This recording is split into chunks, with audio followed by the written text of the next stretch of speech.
What strategy did you use here? I drew a table. The ice table, Nice, beautiful. What was the initial concentrations of all three species? Do I have any product at the start? No, so it's going to be 0. How much do I have of my I minus? Give it to me in concentration. 0.2. Interesting. Okay. 0.200. And what about I2?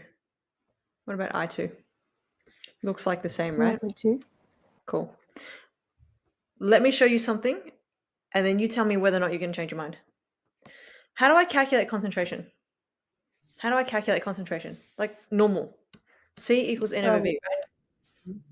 Yeah? Yeah. Okay, perfect. So you've got two solutions, a 50 ml of this and a 50 ml of that, and you add it together. So you've got 50 mils and 50 mils. And then you pour that in to one bigger beaker. 50 mils, 50 mils.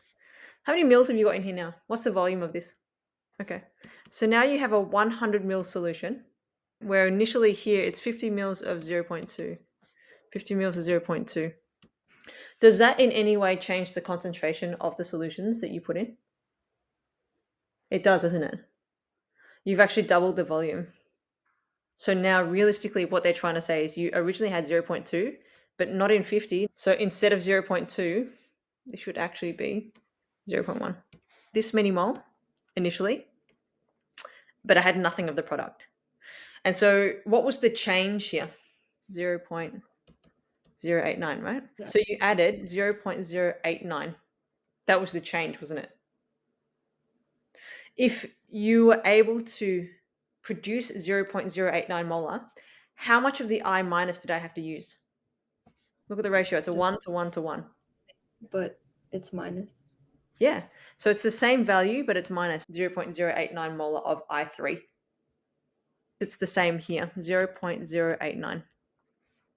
So what have I got left over at equilibrium? 0.011 molar, 0.011 molar. And I know that I've got 0.089. So let's just plug it into the equation. So using that, calculating Kc, 0.089 over 0.011 times 0.011. What did you guys get for the Kc value of this? 73.55. Okay. How many sig figs? If this is the first number I count, 8, 9, 2 sig figs. 74. Thank you. What's my units? M to the -1. Yeah, boy. That's it.